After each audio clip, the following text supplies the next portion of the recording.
Hi students, today we are going to discuss igcse chemistry past paper. It is paper 4 theory extended 1 and the Mason 2019 series. This paper has to be solved within 1 hour and 15 minutes. Okay, so let's get started. Here we could see the first question. Okay, this is number 1. Let me read out. The name of 8 substances are given. What are the 8 substances are given here? Could you see? The first one is aluminum oxide. Second one is calcium oxide. Third one is ethanol. Fourth one is nitrogen. Fifth one iron 3 oxide. Sixth one is methane. Seventh one oxygen, and eighth one is silicon for oxide. Okay, so these are the 8 substances are given. So you have to use these 8 substances for answering those questions. Okay, so let's begin. Answer the following questions about these substances. Each substance may be used once, more than once, or not at all. Okay, you can use once for answering these substances, or you can use more than once also fine, or it cannot be used even. Okay, not at all. State which substances is A, the main constituent of natural gas. Okay, out of 8 substances, so you have to answer it. Which substance is the main constituent of natural gas? So it is well known to you, natural gas, the main constituent is actually methane. Okay, the main constituent of natural gas is actually CH4 or methane. Okay, so let me move on to the second one. Which substance is a reactant in respiration? For these questions, of course, you have to find out of 8. If you know directly, so you can just select one answer and just write over here. So basically, when it asked about respiration, you remember the process. Basically, in the respiration, what happens? The glucose has to be assimilated. Glucose has to be digested or oxidized in presence of oxygen to form carbon dioxide gas and water, as well as the energy also, right? This is the glucose, C6H12O6, and oxygen will be reacted to form water plus carbon dioxide gas and energy, right? So this is called respiration reaction. So you have to find a reactant. So basically this is reactant side. So here glucose is not mentioned, so oxygen is there, number 7. So that is why you have to write the answer.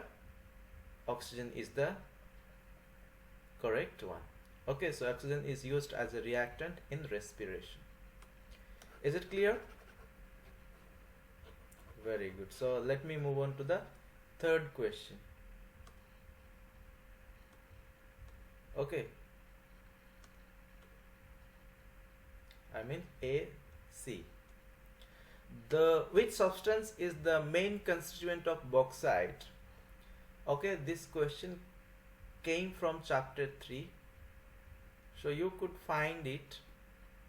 Chapter 3 is about atomic structure and chemical bonding. There you can find the extraction of aluminium, right? Bauxite is basically aluminium oxide, Al2O3.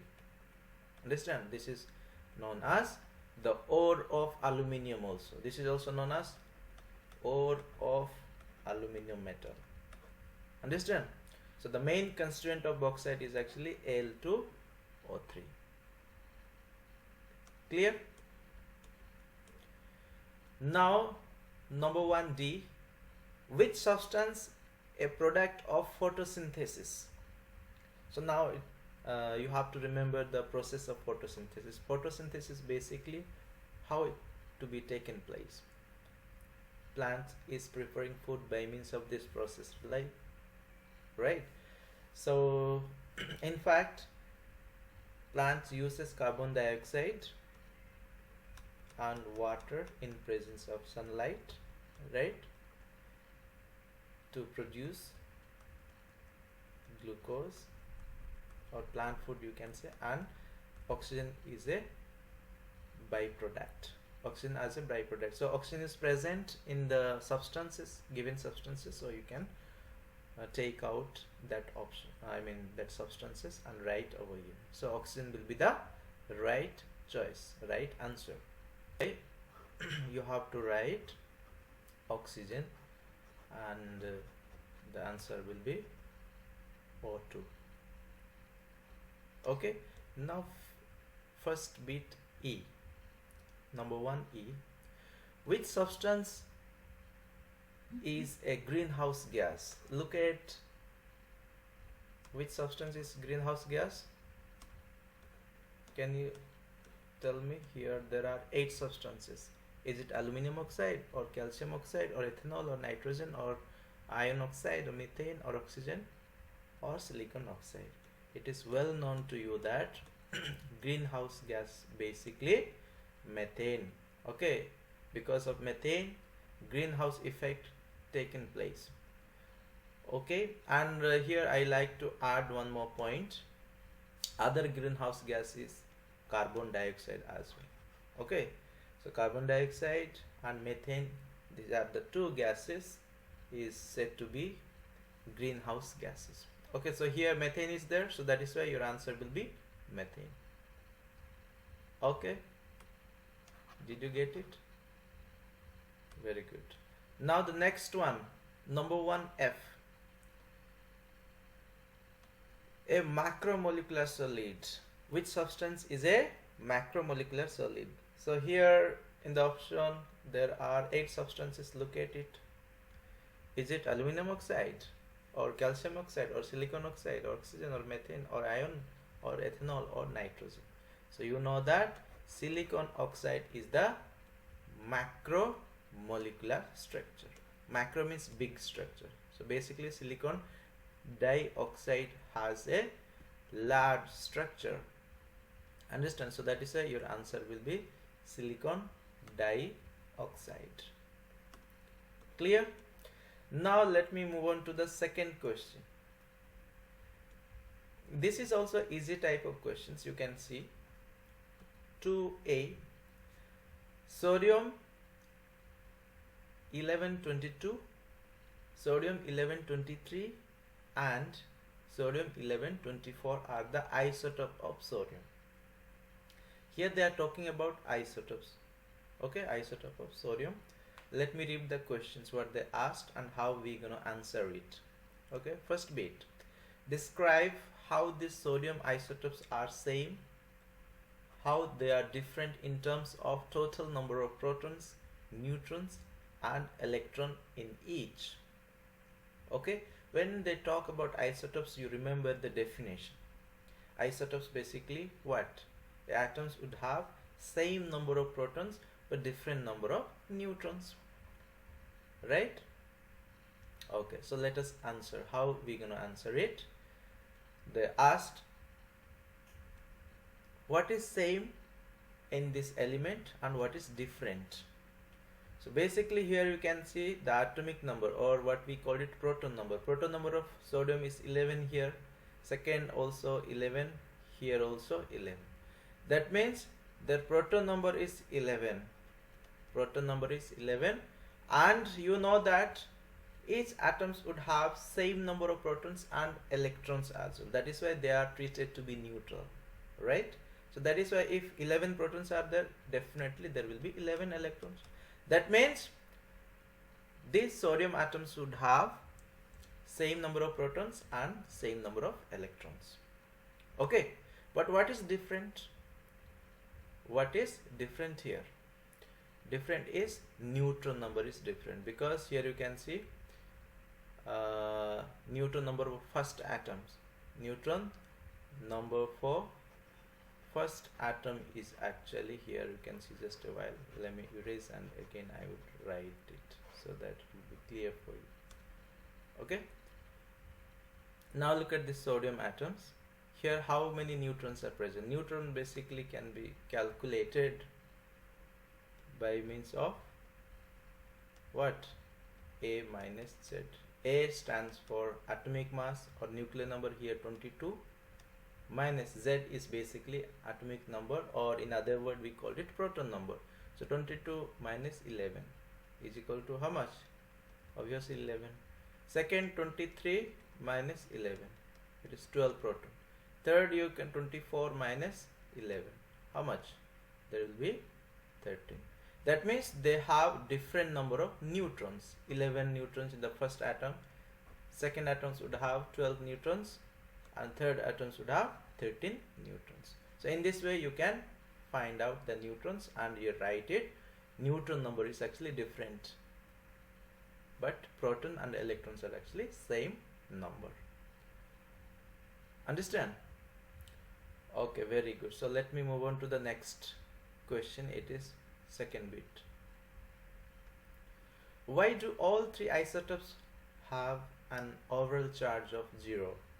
Okay, just now, just 1 minute before I told you that atoms would have same number of protons and same number of electrons always. Understand? If the atom, that is why the overall charge will be 0. So let's suppose here we have proton means 1 plus, and electrons will be negative 1. So positive 1, negative 1 will be obviously 0, right? So every atoms, so let's suppose here we talk about nitrogen. Okay, nitrogen atomic number how much? Atomic number of nitrogen will be, it is 7, or proton number 7. That means it has 7 proton and 7 neutrons. 7 electrons. Understand? Proton is positive, electron is negative. That means plus 7 and minus 7. So plus 7 minus 7 is equal to 0 obviously. So that is why do all three isotopes have overall charge of 0? Because same number of protons and electrons. Understand? They would have same number of protons and same number of electrons. That is why the overall charge will be 0. Is it clear for everybody? Okay. Now let's move on to the third bit.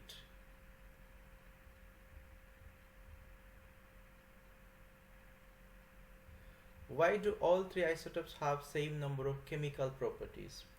It is also related to that questions. Why do all three isotopes have the same chemical property? Because they have same number of electrons and same number of electron in the outer shell. That is why their chemical property also will be similar. Understand?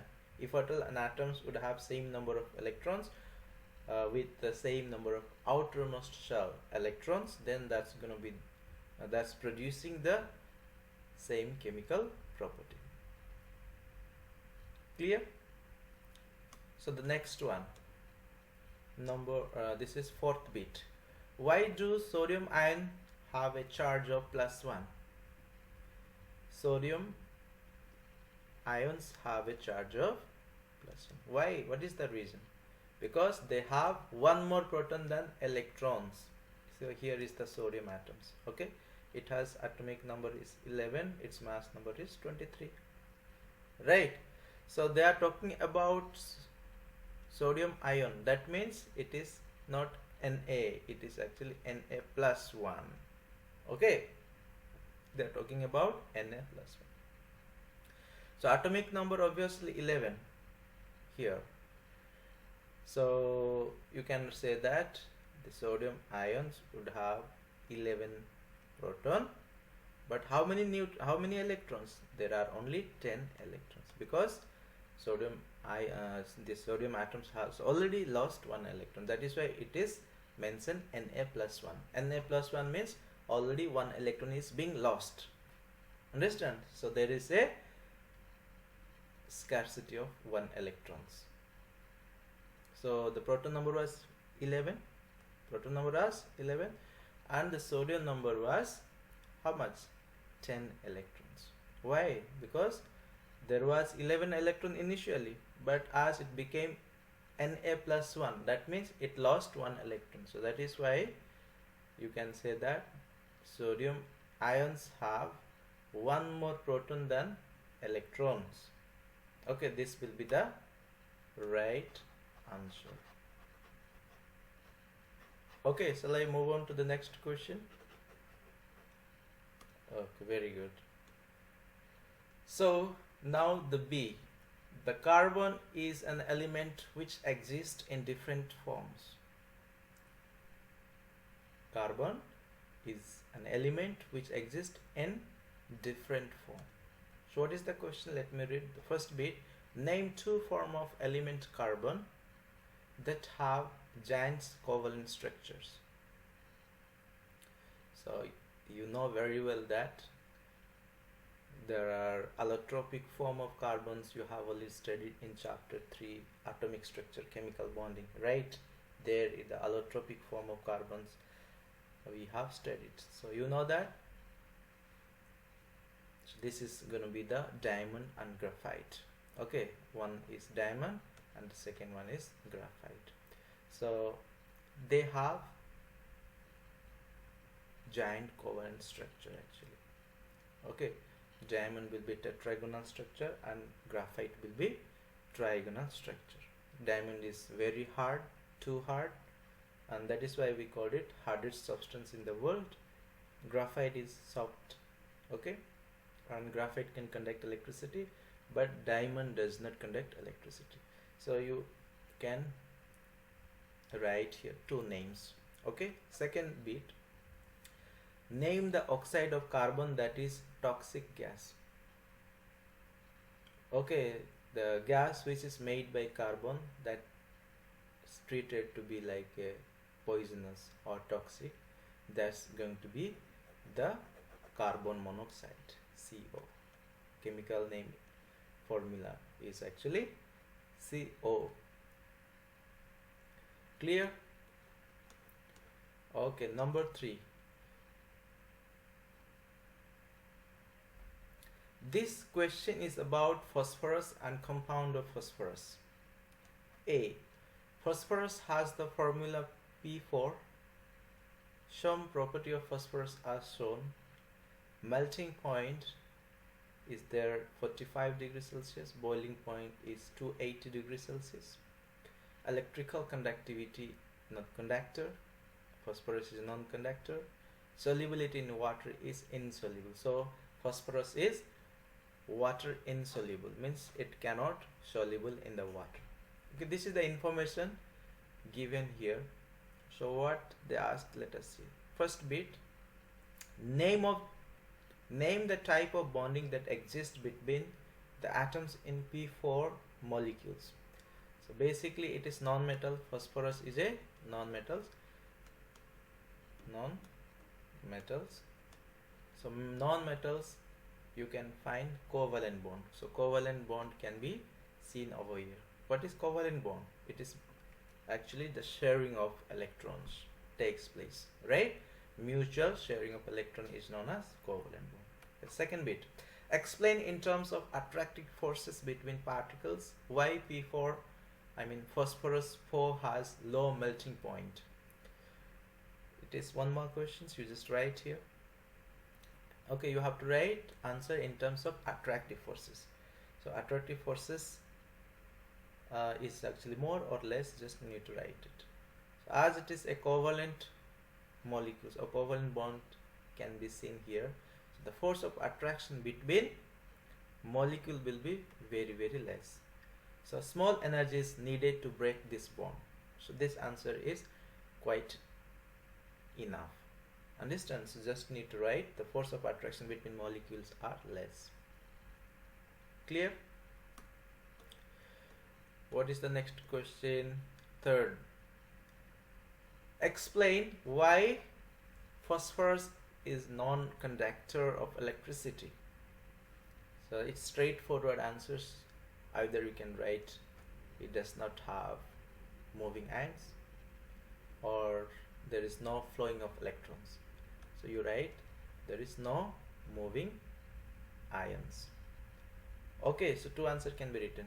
Both of them in igcse marking scheme, there will be 3-4 answers. Okay, so if you write non-moving ion also, it's fine, or no flowing electron also, you will get the marks. So you write either one, because it is just 1 mark. B, phosphorus P4 react with air to produce phosphorus oxide. This is called P4 oxygen 10. Number 1, first bit, write a chemical equation for this reaction. It's very simple, right? Phosphorus react with air means oxygen, so write phosphorus react with oxygen, produce phosphorus oxide. Just balance the chemical equations. So how to know is it balanced or not? Count the number of atoms from the reactant side and the product side. If they are equal number, then you could say that it is balanced, right? So balance the element and write it. So here you can see, can you check it, is it balanced or not? Here how many phosphorus are there? Phosphorus 4, reactant side. Product side also there are 4 phosphorus. How many oxygen reactant side? There are 5, 2 times is 10, that means oxygen is 10. Product side and oxygen, sorry, reactant side, product side also oxygen, here you can say 10 oxygen. That means the number of atoms in the reactant side and the product sides are equal. That means it is balanced chemical equations. Okay, you have to write the balanced chemical equations. Clear? Is it clear for everybody? Fine. Now what type of chemical reaction is this? So this is basically called combustion reaction, because oxygen is added, I mean phosphorus is undergoes combustion, or you can say reduction reactions. Okay, or redox reactions. Redox reaction is basically where reduction and oxidation reaction takes place. Okay, reduction and oxidation reaction, 2 reaction takes place simultaneously. So you can say it is redox reactions, or combustion reaction also you can write. See, phosphorus oxide, which is P4O10, is an acidic oxide. It is a acidic in nature. Phosphorus oxide P4 oxygen 10 react with aqueous sodium hydroxide to form a salt containing phosphate ion PO4 3-. Water is only other product. Write the chemical equation for the reaction between phosphorus oxide and aqueous sodium hydroxide. Simplest way you can write, just write the chemical equations. Okay, what they are saying, this phosphorus oxide will react with aqueous sodium hydroxide, right? Phosphorus oxide, it is phosphorus oxide, and this is sodium hydroxide. React, when phosphorus oxide react with sodium hydroxide, we get it sodium phosphate, right? This is called sodium phosphate, and obviously water is gonna produced. So after formation of this compound, you balance the chemical equations.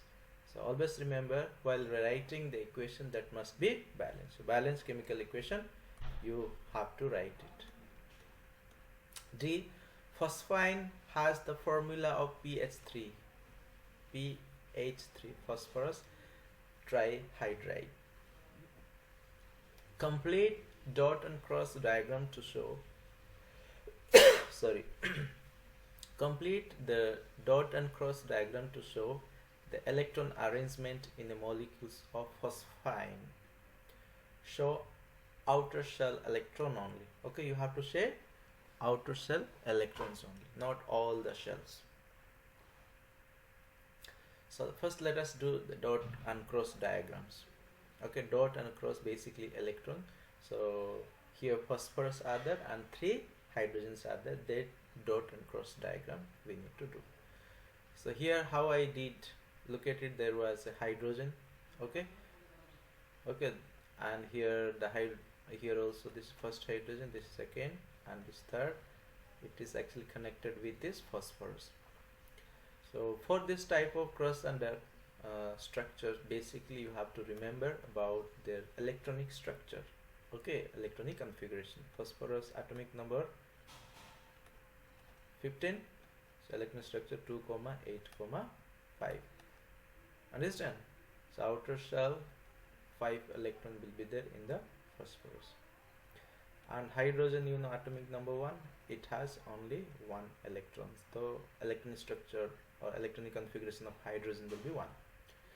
So phosphorus need 3 more electrons to become octet. Hydrogen need 1 electrons to become duplet.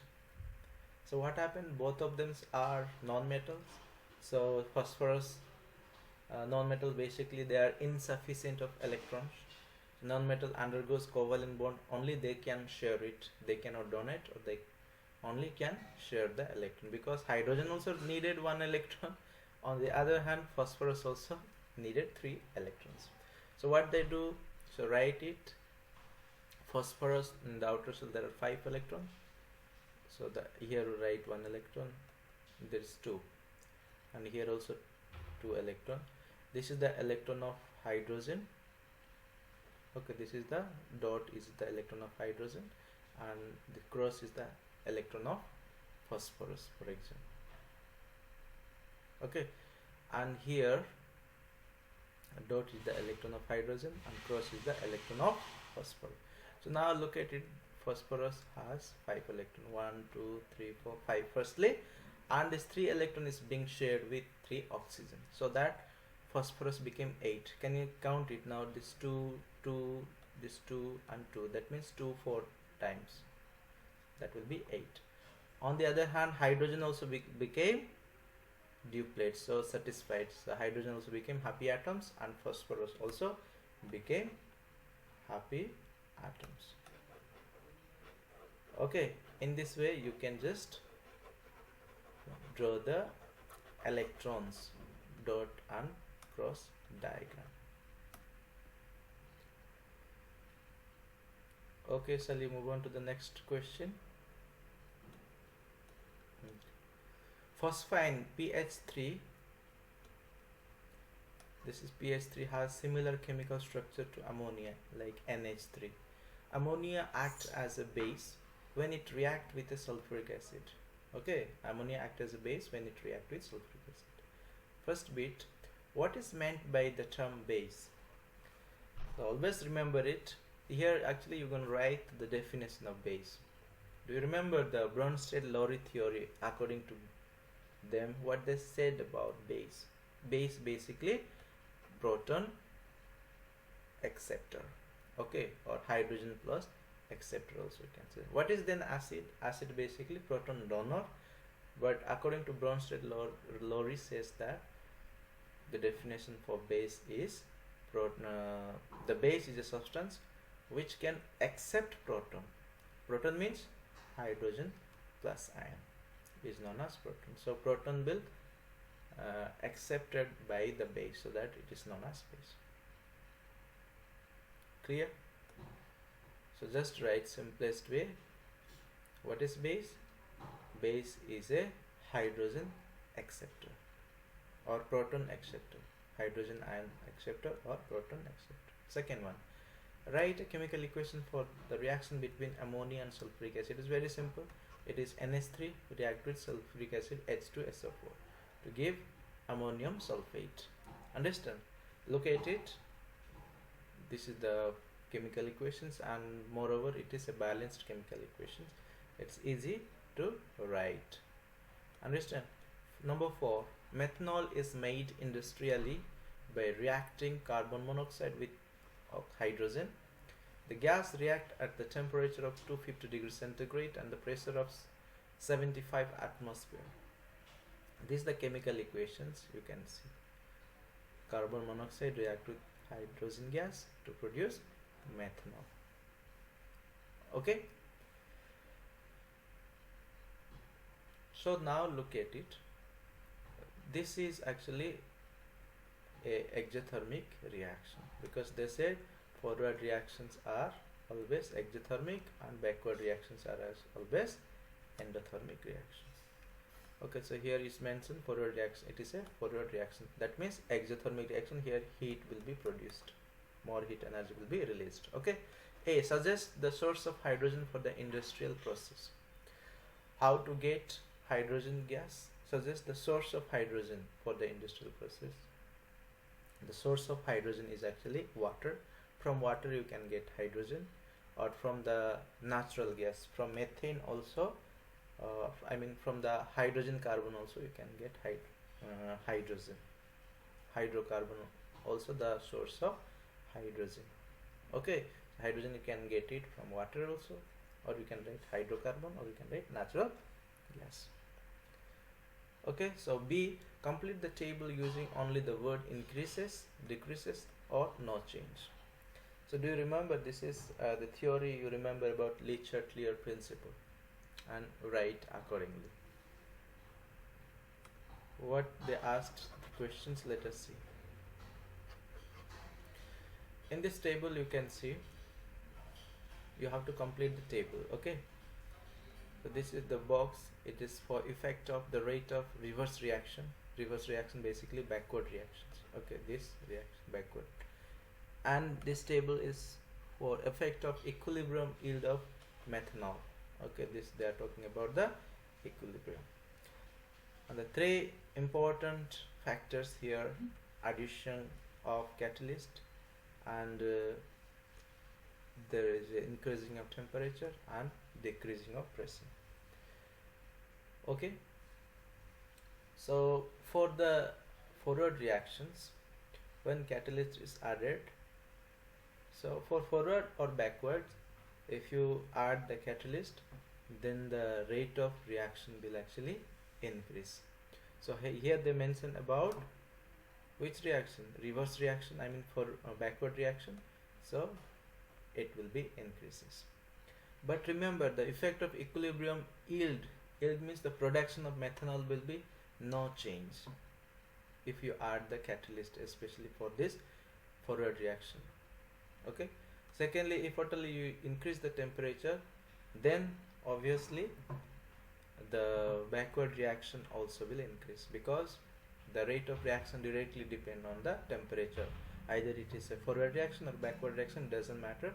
For both reactions, the reaction which taken place in the right side, or the reaction taken place from the left side. So right side is called forward, left side is called backward.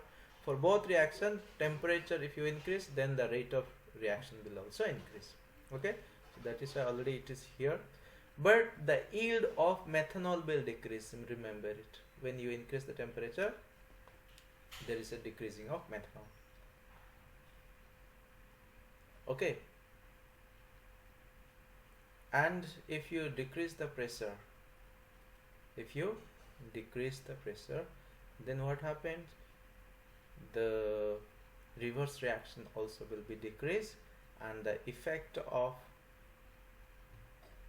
equilibrium yield of methanol also will be decreased. So why it will decrease? Can you say the reason? Why it will be decreases? Do you have the reason for it? Yes, we have a reason. So basically this reaction, this forward reaction here I have written for you, how the methanol is produced. So here actually they meant for increasing temperature, means high temperature, and this is for low pressure. Pressure is low, temperature is high, pressure is actually low. So always remember, when there will be the high temperature and pressure will be low, then the effect of yield, the product will be always less. Product will be always less for the reverse reactions. Understand? If it is, they said about the effect of methanol will be decreases, this side I said, right? But if at all they says a temperature will be low and the pressure will be high, then the product of methanol might be increases, but here they mention that temperature is actually high, I mean increasing, pressure is low, so that the equilibrium will actually shift towards which direction? Backward direction. The amount of methanol will be decreases. Obviously the effect of reverse reaction also will be decreases. That is simple theory.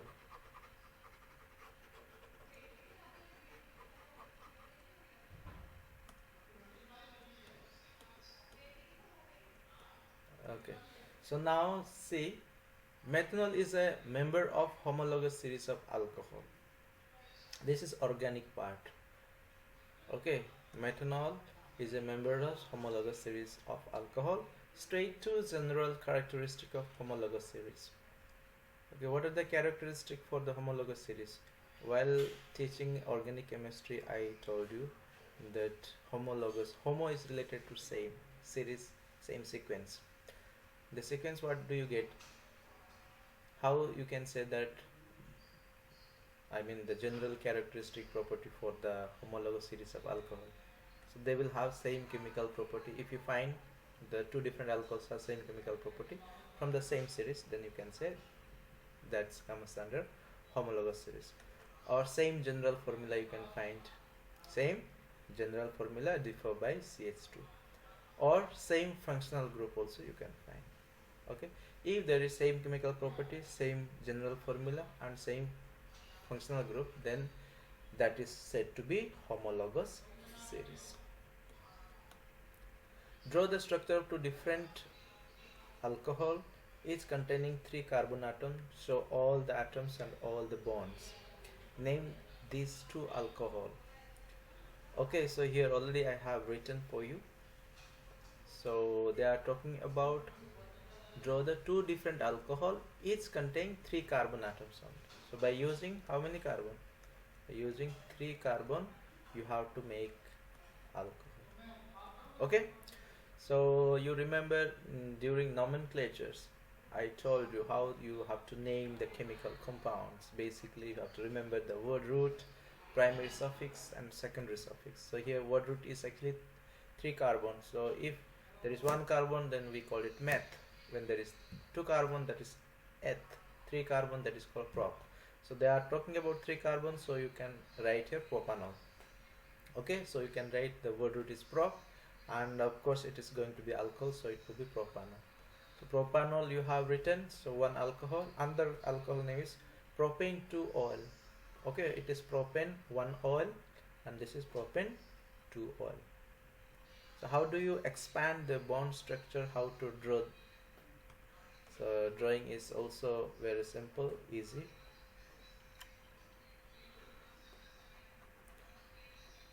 Okay, so you can draw like this.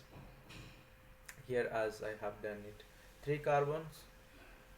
Okay, first write 3 carbon, understand, and attach the carbon with hydrogen. Attach the carbon with hydrogen.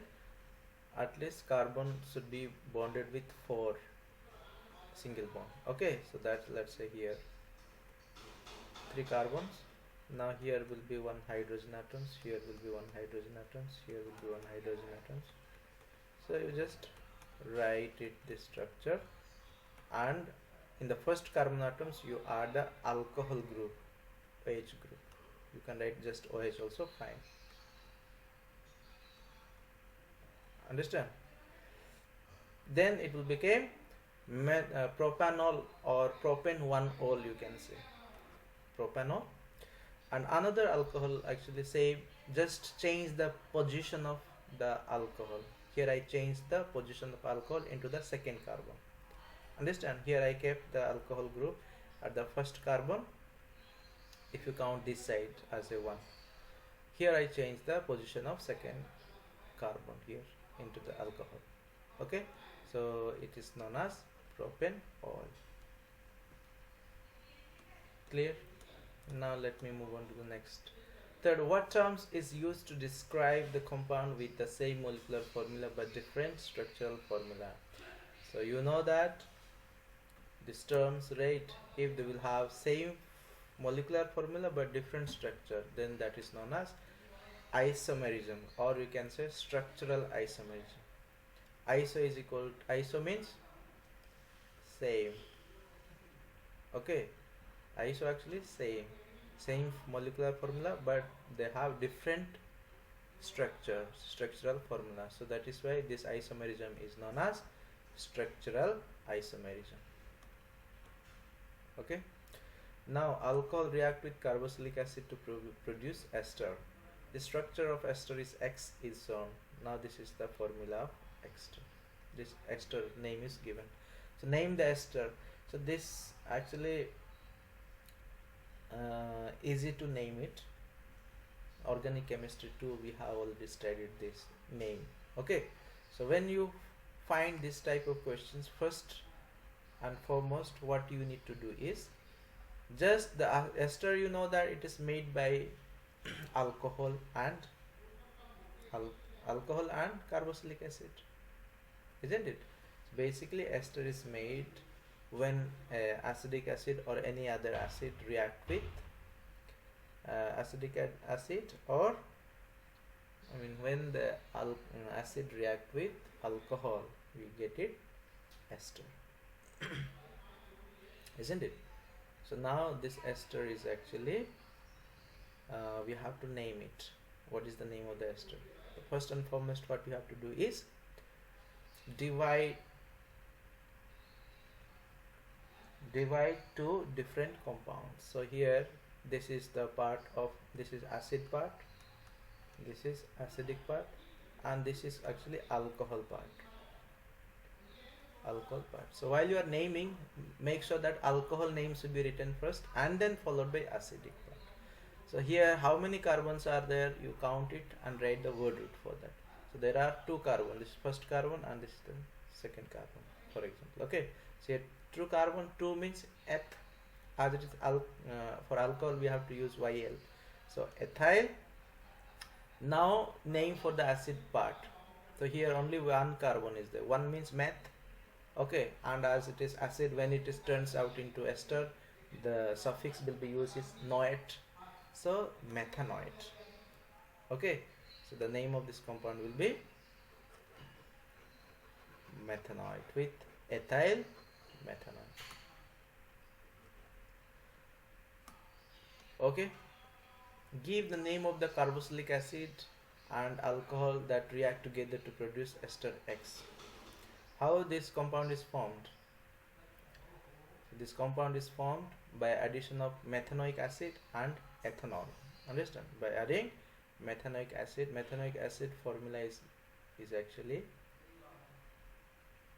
methanoic acid, HCOOH. It is called methanoic acid. Ethanol is actually C2H5OH. This is called ethanol. When these two compound we add it, we'll get this ethyl methanoate. Clear? Okay, let's move on to the third bit. Ester Y is different from ester X but also has the formula of C3H6O2. Okay, draw the structure of ester Y. So ester Y is actually formula they all mentioned here, C3H6O2. How do you write? It's very simple, right? So what you write, you make sure that there will be linkage with ester, right? So first write here carbon. Okay, here also hydrogen, then C double bond, or just write C double bond O here on oxygen, and then CH, H, here also one H. So this link is called ester link. Okay, there we use only 3 carbon, 1, 2, 3, right? And this part is acidic part and this part is alcohol part. So it is the combination of acidic part and alcohol part. So it's a ester. It is a ester. Okay. Okay, very good. What is the next?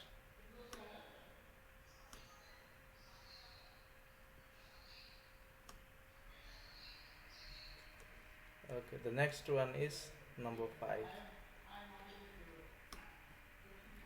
Number 5, the copper sulfate crystals, it is formula is given, are hydrated. Copper sulfate crystals are made by reacting copper to carbonate with a dilute sulfuric acid. The equation of the overall process is shown.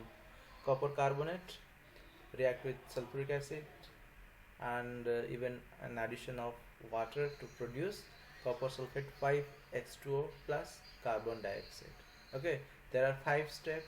First step says that powder solid copper 2 carbonate is added to 50 centimeter cubed of 0.05 mole per decimeter cubed of sulfuric acid until the copper 2 carbonate is in excess. Second step says about the excess of copper carbonate is separated from the aqueous copper 2 sulfate. The third step is this aqueous sulfate is heated until the solution is saturated. Fourth step, solution is allowed to cool and crystallize. The fifth stage, the last stage for this is the crystals are removed and dried. What they asked questions, let's see. Calculate the maximum mass of copper sulfate crystals that can form using the steps. Okay, so what is the first calculation? Calculate the number of moles of sulfuric acid in 50 centimeter cubed of 0.05 mole per decimeter cube of sulfuric acid.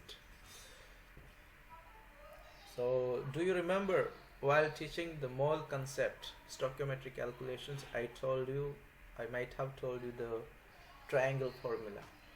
Okay, triangle formula, do you remember? NCV.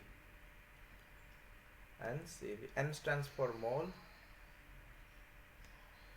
C for concentration, V for volume. Understand? If there is volume and concentrations, you can find number of moles. So here in these questions, we are gonna find the number of moles. So N will be equal to C times of V definitely. From the triangle itself, you can find out. N will be equal to C times of V. From this triangle, we will get 3 different formula. For number of moles also, we can calculate by C times of V. Volume we can calculate by N upon C. Concentration also, you can find number of moles divided by volume. So here they asked about number of moles. We just use number of mole is equal to C times of V. I mean concentration time volume. Volume is given. This is called volume by the unit. You can recognize centimeter cubed. Concentration unit is always mole per decimeter cube. Concentration also is given, right? So 2 things are given. Directly use the formula and get the answer. That's all. So here, make sure that the volume they have given in appropriate unit. I mean it is not a proper unit. Centimeter cube is not the proper unit for volume. So you have to convert into decimeter cubed. So how do you convert it? If at all we know that 1 decimeter cube is equal to 1000 centimeter cube, 1k centimeter cube, right? So that is why here the centimeter is given, so you have to just convert into decimeter cube by dividing 1000. So divide 50 divided by 1000 will get about how much? 0.50 centimeter cube divided by 1000 is equal to 0.05 decimeter cube. Now it is became the proper unit. Okay, concentration is given 0.05. Just multiply these two number. Final number of moles you got it 0.0025. This going to be the your answer. Okay, let's see how easy. How it's going to be easy for you.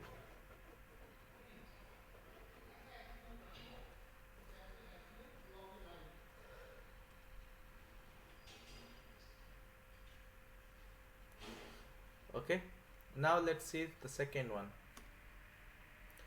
Here the second is determine the number of moles of copper sulfate solution that can form. Okay. So how do you find number of moles? You found it, number of moles of sulfuric acid. Information was given, but there is no information for copper sulfate 5H2. So in the equation you can find it. It's clearly visualizing by you. Can you see the equations here? Huh? Can you see the equations here? Yeah. So equation, you look at it, it is a balanced chemical equation already given in the questions. This is copper carbonate react with sulfuric acid. That means you just write in terms of moles. Okay, so that you can compare the mole ratio. Right? So here nothing, no number is, that means it is 1 mole. 1 mole of copper carbonate, it is 1 mole of sulfuric acid. This is 4 mole already given, so it is 4 mole. It is 1 mole of copper sulfate. This is also 1 mole. So that means what is the relationship? 1 moles of copper carbonate is equivalent to 1 mole of copper sulfate, or 1 mole of copper sulfate, no, it is sulfuric acid is equal to 1 mole of copper sulfate. That means they are equal when 1 mole is equivalent to 1 mole of copper sulfate solution. So they are in equivalent. But when there is 4 mole of water is equivalent to 1 mole of copper sulfate. If you compare in between water and then their mole ratio actually 4 and this is 1. But we have to compare only sulfuric acid and copper sulfate. That is why the mole ratio will be 1:1. 1 and 1. Okay. So as we found it, the copper's sulfuric acid mole is actually how much we got it? 0.0025. We got it 0.0025. So as they are equivalent, so that will also the same for copper sulfate. So copper sulfate mole number also will be same 0.005 because their mole ratio are actually equal. Understand? Their mole ratio are equal, so that is why the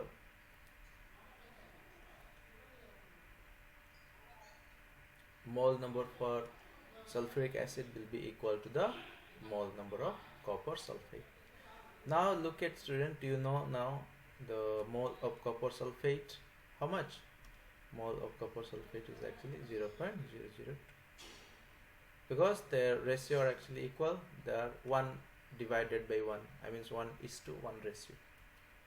So we know from the calculation this is the mole of sulfuric acid. As they are equal, their mole ratio are actually equal. That is why this number also will be the moles of copper sulfate solution. Okay, now we got it the number of moles. So number of moles for the copper sulfate is this. Already here they have mentioned, so that directly you write this number of moles for the copper sulfate here. This is the right answer. The third one is MR of copper sulfate is actually 250. Calculate the maximum mass of copper sulfate 5H2 that can form. So as we found it, the number of moles of copper sulfate is this, right? And MR is already given in the questions here.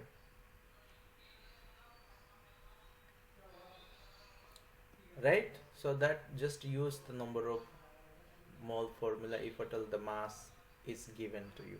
Okay, that will be mass will be is equal to number of moles times of MR. Okay, molecular mass. So molecular mass 250, number of moles 0.0025. Simplest way you reuse the formula and get this answer.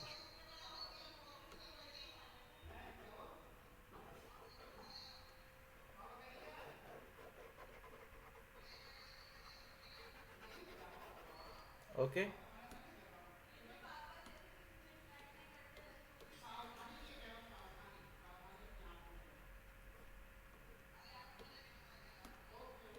Okay, now this is the B.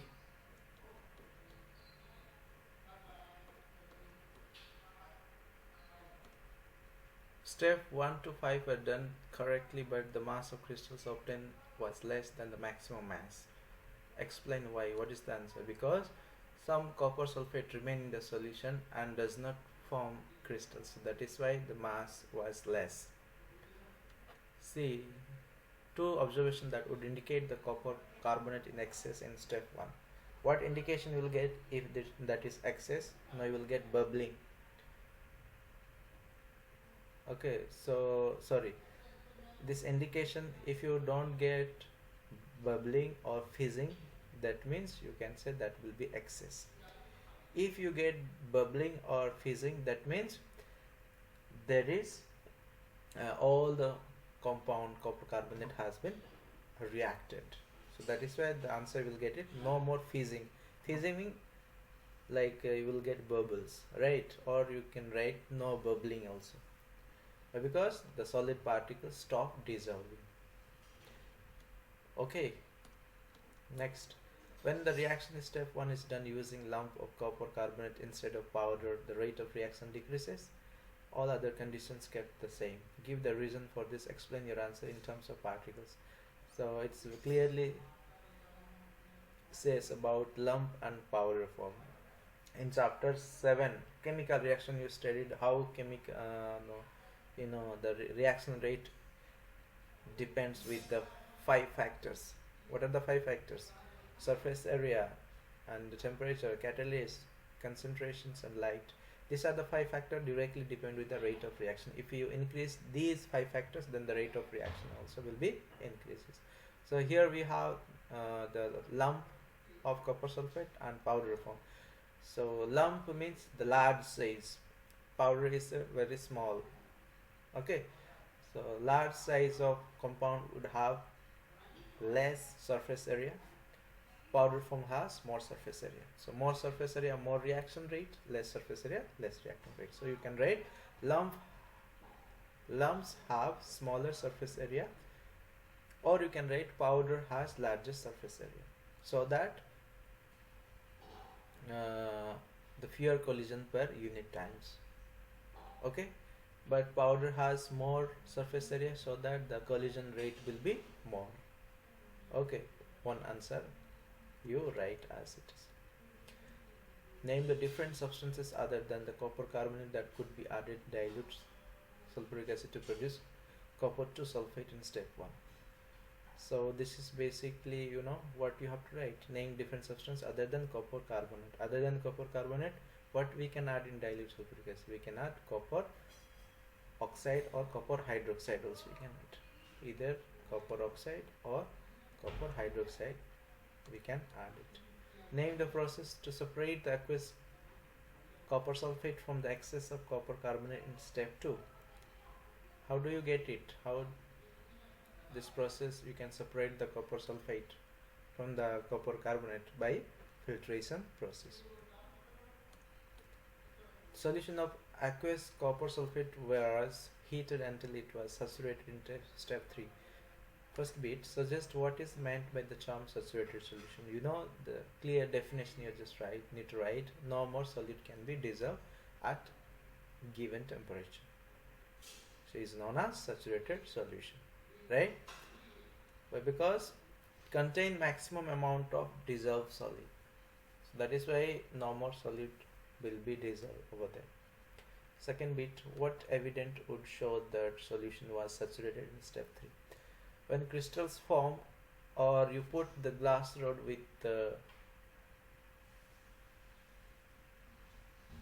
there and take out from the solutions, if there will be crystals stick on the glass rod, then you can say the solution became saturated. Okay, third bit, why should the aqueous copper sulfate not be heated to dryness in step 3? Because the heating to dryness would remove the water of crystallization. If you heat more, then that can remove the water of crystallization. The crystal can be broken down if you heat maximum. So that is why we are not going to heat copper sulfate to the dryness. Just we keep as it is, as long as the saturation taken place. Saturated solution, we get it. Sixth one. The halogen are the element in group 7 of periodic table. Predict the physical state and color astatine at room temperature and pressure. Physical state of astatine is solid and color is black. It is well known to you, right? Then these are when the chlorine react with aqueous potassium bromide, the displacement reaction occur. First bit, describe the color change of the solution. Color, it is colorless. When displacement reaction takes place, then it will turns out into browns or it looks like orange. Write the chemical reaction for this. You can write chlorine react with potassium bromide, so displacement reaction takes place. So KCl and bromine gas will be produced. Okay. How displacement reaction takes place? More halide will displaces less.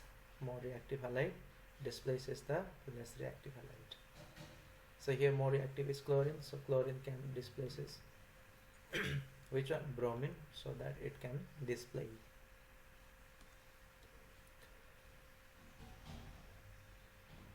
So you can see here the reaction occur when some aqueous solution of halogens are added to the aqueous solution of halides. You can see here the key complete the table show the result of adding halogen to halides. So key is if reaction take place, then reaction just tick it. If no reaction, just cross. There in the table halides are the KCl in aqueous, KBr and Ki, and means potassium iodide. Halogens are there, these are molecule chlorine gas, bromine and iodine. Okay, so we heard the reaction takes place where a reaction will not take place. So chlorine, will it react with KCl or not? Will it react with KBr or not? Will it react with Ki or not? If it react, then you just cross it. If it does not react, then just write it cross. Sorry, if react, give it ticks. If does not react, then just cross it. Okay, so we know that chlorine, here also we have chlorine, so that is why there is no reaction takes place. But when this chlorine react with KBr, obviously reaction will take place because bromine is less reactive than chlorine, so reaction takes place, give ticks. Chlorine more reactive than iodine, so there also reaction takes place. But look at in case of bromine, bromine cannot react with chlorine because chlorine is more reactive than bromine, so that is no reaction takes place. This also is invalid. But bromine is more reactive than iodine, the reaction takes place. Now third is iodine with KCl. Can it react? The reaction takes place? The reaction cannot take place because iodine is less reactive than chlorine. So that is why iodine cannot displace chlorine. So no reaction. Halide, bromine also more reactive than iodine, no reaction. Iodine, obviously iodine, there is invalid reaction. So in this way you can write down. B. First steps 1 to 5 were done correctly. The mass of crystals obtained was less than the maximum mass. Reason is some copper sulfate remain in the solution, does not form the crystals. Sorry, was it these questions we have already studied, right?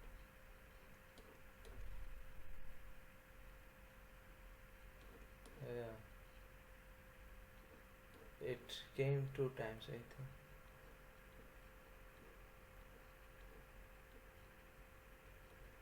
Okay, this is already done it. Now 7th one actually. A displacement, now 7th one. A displacement reaction occur between metals and metal ion. Displacement reaction can be used to determine the order of reactivity of metals such as lead, nickel, silver. Ionic equation of displacement reaction is shown. This is the displacement reaction takes place. Okay, ionic half equation for this reaction is nickel, but lose electron to give nickel 2 plus ion, lead ion gain electron to become neutral lead atom. Okay, the ionic half equation show the electrons donated by the nickel atoms and accepted by the lead ion. Identify the reducing agent in the displacement reaction, give the reason of your answers. Which is reducing agent? Obviously nickel. Nickel is a reducing agent here.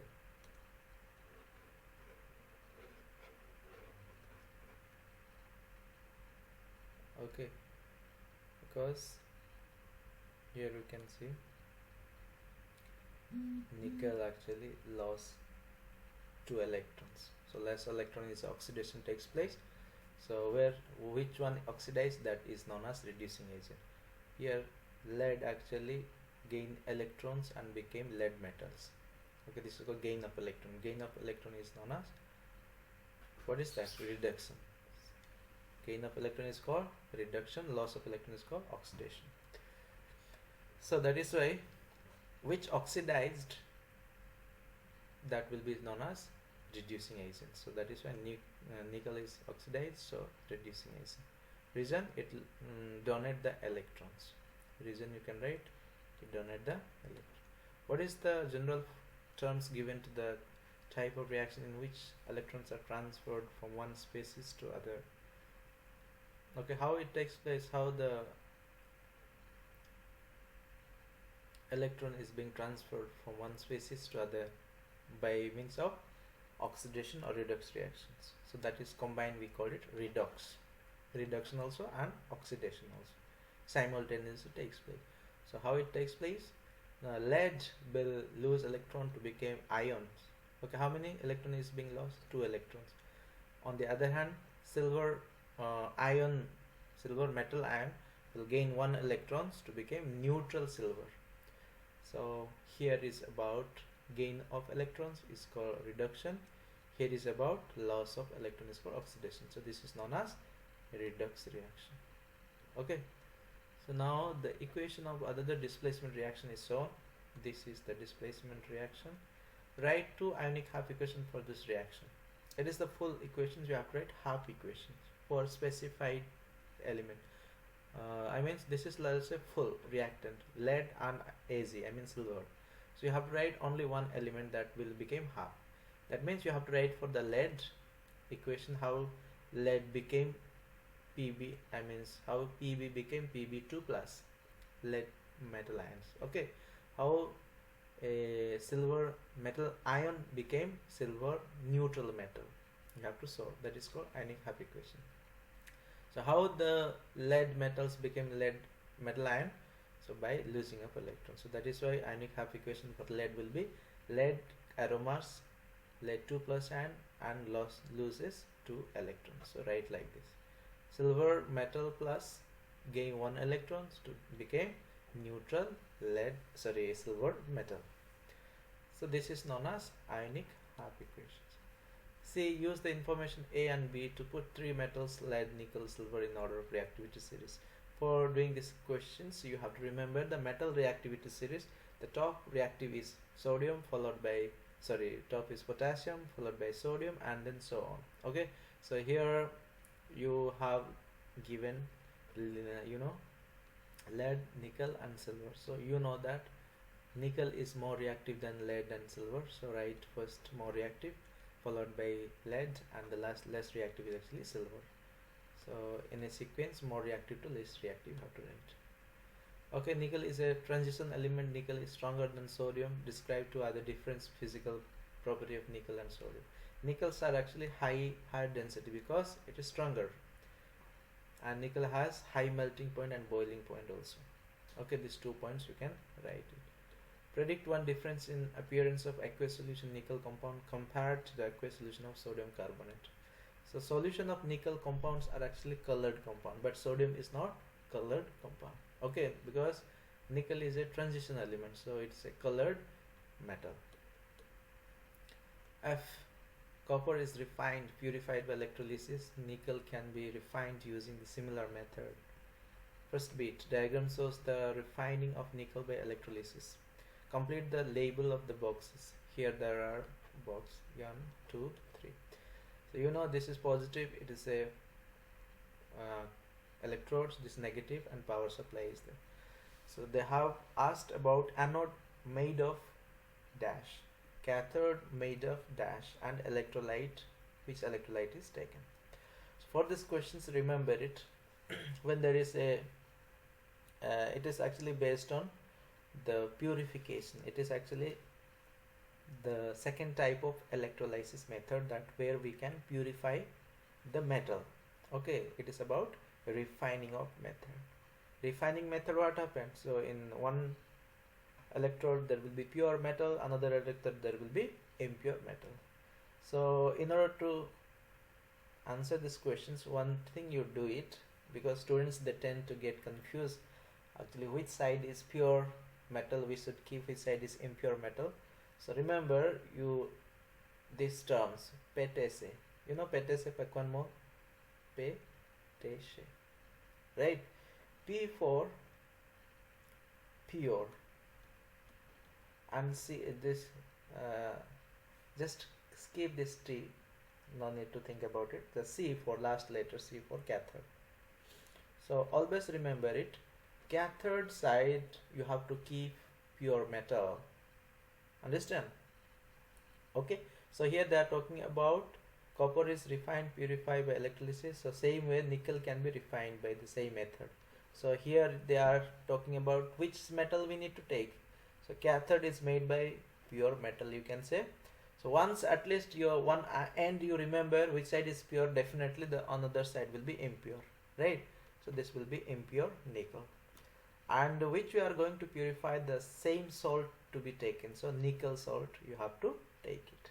Okay, remember, so remember p42, P stands for pure, T just skip it, the letter second one, C for cathode. That means the cathode side always will be the pure metal. Okay, so that is why you can write here pure nickel cathode side. Okay, the second one, indicate by writing N on the diagrams where nickel is produced. So nickel produced at the cathode, nickel will be produced at the cathode side under the liquid surface. So you can write nickel can be produced at the cathode. Okay, so these are the past paper complete questions we have discussed. Okay,